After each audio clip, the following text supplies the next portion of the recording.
America के राष्ट्रपति Donald Trump ने कहा है कि 2 अप्रैल से जो भारतीय प्रोडक्ट्स हैं उन पर अमेरिका टैरिफ बढ़ाएगा।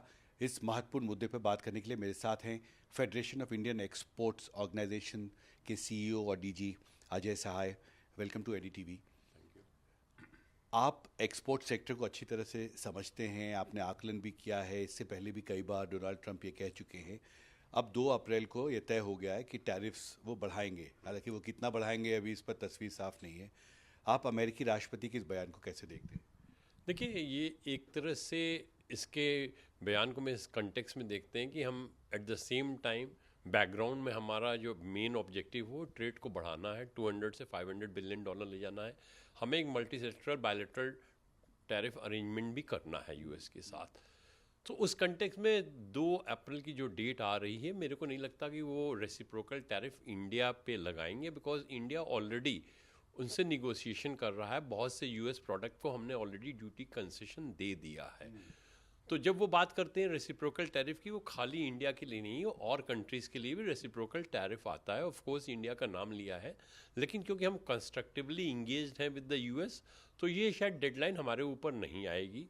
एक तरह से ये इंडिकेशन है कि हमें एक्सपीडाइट करना होगा जो मल्टी सेक्टरल बीटीए है, और शायद इन the mean time they may be expecting कुछ कंसेशन हमें फ्लो कर रहे हैं बिफोर दिस डेट।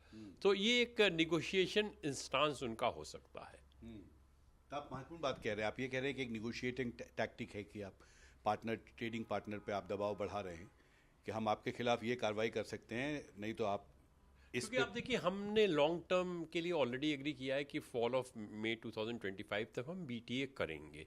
जब हम बीटीए करने जा रहे हैं तो उस टैरिफ उसका एक पार्ट रहेगा। और हमें भी लगता है कि एक साथ शायद हम बहुत बड़ा कोई फ्री ट्रेड एग्रीमेंट नहीं करेंगे, ये सेक्टोरल होगा, धीरे धीरे हम उसको एक्सपेंड करते जाएंगे। और जनरली कोई भी एग्रीमेंट आप कितनी भी जल्दी, कुछ टाइम लगता है, बिकॉज ये गिव एंड टेक की पॉलिसी होती है। तो जब मैं उस कंटेक्स में देख रहा हूँ तो 2 अप्रैल की जरूर डेडलाइन है, बट उसको हम बहुत ज़्यादा चिंता के विषय से नहीं देख रहे हैं। हमें लगता है क्योंकि हम कंस्ट्रक्टिवली इंगेज हैं, अगर शायद हम कंस्ट्रक्टिवली इंगेज ना होते तो ये जो डेडलाइन है वो हमारे ऊपर ज़्यादा प्रेशर करती है। क्योंकि हम कंस्ट्रक्टिवली इंगेज हैं, तो हमें लगता है जो हमारे निगोशिएटर्स हैं they will get some relief for the country, और इन द मीन टाइम हम प्रोसीड कर ही रहे हैं प्रोएक्टिव वे में। कौन कौन से प्रोडक्ट्स हैं जो भारत सबसे ज़्यादा एक्सपोर्ट करता है, जिस पर सबसे ज़्यादा असर पड़ेगा अगर टैरिफ बढ़ाया जाता है? देखिए, टैरिफ बढ़ाने का अगर आप टैरिफ देखिए, पहली बात तो कोई क्लैरिटी नहीं है कि ये रेसिप्रोकल टैरिफ जैसे कनाडा, चाइना या मैक्सिको पर लगा है वो across the board country level पे लगेगा या प्रोडक्ट लेवल पे लगेगा। अगर कंट्री लेवल पे लगता है और डिफरेंशियल टैरिफ लगता है तो वो रेसिप्रोकल टैरिफ जो है वो 5% से ज़्यादा नहीं आता है। लेकिन हमने देखा है कि पहले बहुत से स्टेटमेंट आए हैं कि जो नॉन टैरिफ बैरियर्स हैं, जो अदर जो नॉन टैरिफ मेजर्स हैं, उनको भी टैरिफ में कन्वर्ट किया जाएगा। जब वो कन्वर्जन होता है तो उसका कोई साइंटिफिक फॉर्मूला नहीं होता है। उसके कन्वर्जन के बाद क्या आएगा वो अलग बात है। लेकिन ब्रॉडली अगर आप इंडिया के एक्सपोर्ट आइटम देखिए, अगर हम जेम एंड ज्वेलरी देखें या हम ज्वेलरी देखें और ज्वेलरी टैरिफ अपने यहाँ देखें और ज्वेलरी टैरिफ यूएस में देखें, तो डिफरेंस ज़रूर है। तो in terms of sector gem and jewellery, क्योंकि सबसे बड़ा $12 बिलियन का उसका ही एक्सपोर्ट है, वो ज़्यादा इम्पैक्ट करेगा। अगर इन टर्म्स ऑफ ड्यूटी देखें तो अभी जो कैलकुलेशन जो लोगों ने किया है, जो सेक्टर के ऊपर आ रहा है, वो ऑटो कंपोनेंट ऑटोमोबाइल के ऊपर सबसे ज़्यादा आएगा। सबसे क्या कैलकुलेशन है? हमारा कैलकुलेशन अगर प्रोडक्ट इस हिसाब से चलता है तो करीब जेम्स एंड ज्वेलरी भी करीब 13% आएगा, और जो ऑटोमोबाइल ऑटो कंपोनेंट है वो करीब 23% आएगा। लेकिन अगर जैसे बात हो रही कि डोमेस्टिक इंडस्ट्री चाह रही कि हम इंपोर्ट टैरिफ कम कर दें, हम फर्दर कम कर देते हैं, तो वो जो डिफरेंस है वो नीचे आ जाएगा। तो ऐसा कुछ नहीं है कि अभी हम तुरंत कुछ नहीं कर सकते। हम अपनी ओर से भी जैसे इंडस्ट्री काफ़ी पॉजिटिव हो आई है, हम कुछ टैरिफ अपने आप ही कम कर सकते हैं, सो दैट रेसिप्रोकल टैरिफ में उनका वेटेड एवरेज भी कम आ सकता है। और साथ ही साथ हमें लगता है कि दोनों कंट्रीज़ अपने जो आइटम ऑफ एक्सपोर्ट इंटरेस्ट है उनके लिए जो भी बीटीए बात करेंगे, एक टैरिफ कंसेशन की बात करेंगे, गिव एंड टेक पॉलिसी होगी। इंडिया अपना जो एक्सपोर्ट आइटम है, जो पोटेंशियल ऑफ एक्सपोर्ट आइटम है, उनके लिए बेटर कंसेशन चाहेगा, और यूएस अपने आइटम के लिए बेटर कंसेशन चाहेगा।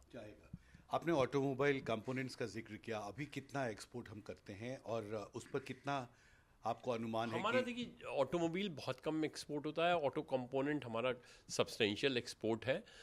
उस पे ऑटो कंपोनेंट में इंडिया में कॉम्पिटिटिव एज भी है। जिस तरह से चाइना पे 20% ड्यूटी लगी है, हमारे लिए बहुत बड़ा मार्केट दिख रहा है।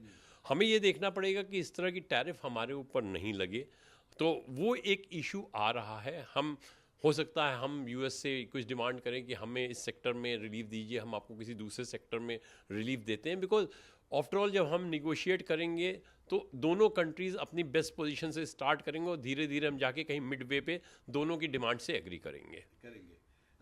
एक आखिरी सवाल, टेक्सटाइल्स और फार्मा प्रोडक्ट्स भी हम बहुत सारा एक्सपोर्ट करते हैं, इस पे कोई आकलन है कि इसको लेके? टेक्सटाइल सेक्टर अगर हम रेसिप्रोकल टैरिफ की बात करें तो लीस्ट इम्पैक्टेड टेक्सटाइल सेक्टर होगा, क्योंकि टेक्सटाइल सेक्टर में हम रेसिप्रोकल टैरिफ की बात करें तो 2% से ज़्यादा का डिफरेंस नहीं है। अपैरल सेक्टर में इनफैक्ट नेगेटिव है, हमारे अपैरल पे टैरिफ कम है इंडिया में एज़ कम्पेयर टू यूएस, तो वहाँ पे हमें गेन भी हो सकता है। जहाँ तक फार्मास्यूटिकल का सवाल है, Indian pharmaceutical industry quite competitive है। फार्मास्यूटिकल मार्केट्स डिपेंड करता है लॉट ऑफ रिटेलर्स और इम्पोर्टर्स के ऊपर, they also in A way determine the prices. अगर ज़्यादा टैरिफ आता है, और फार्मा एक ऐसा सेक्टर है जिसमें कि लगता नहीं कि बिकॉज अगर यूएस को अपना हेल्थ प्रोग्राम करना है और मेडिसिन ज़्यादा कॉस्टली होंगी तो उसके ऊपर भी इम्पैक्ट पड़ेगा। और इंडिया का फार्मा क्योंकि one of the sunrise sectors है, यूएस हमारा बहुत बड़ा मार्केट है, हम जब निगोशिएट करेंगे तो वो हमारी प्रायोरिटी एरिया में भी रहेगा। तो आपको लगता है कि सबसे ज़्यादा असर जो है जेम्स एंड ज्वेलरी और ऑटो कंपोनेंट्स पर ही पड़ेगा? नहीं, इस पे पड़ेगा नहीं, ये मैं नहीं कह रहा हूँ। जो अगर हम डेटास की बात करें तो डेटा दिखाते हैं कि सबसे ज़्यादा incidence of tax automobile auto component पे आता है, जो कि हमारा जेम्स एंड ज्वेलरी सबसे बड़ा सेगमेंट है। इसलिए अगर उस पर रेसिप्रोकल टैरिफ जिसे हम बात कर रहे हैं, जो कि मेरे को नहीं लगता उस वे में टैरिफ लगेगा, अगर उस टैरिफ प्रोडक्ट वर्सेस प्रोडक्ट पे लगेगा तो वो एक सेक्टर सबसे ज़्यादा हो सकता है। लेकिन बहुत अच्छी बात है कि जो जेम एंड ज्वेलरी सेक्टर वाले हैं उन्होंने बात किया कि इंडिया में भी आप ड्यूटी कम कर दीजिए, सो रेसिप्रोकल टैरिफ में इंडिया के ऊपर वही टैरिफ बना रहे हैं। हमसे बात करने के लिए आपका बहुत बहुत थैंक यू, शुक्रिया। तो दिल्ली से मेरे कैमरा सहयोगी सुशील राठी के साथ हिमांशु शेखर, एनडीटीवी इंडिया।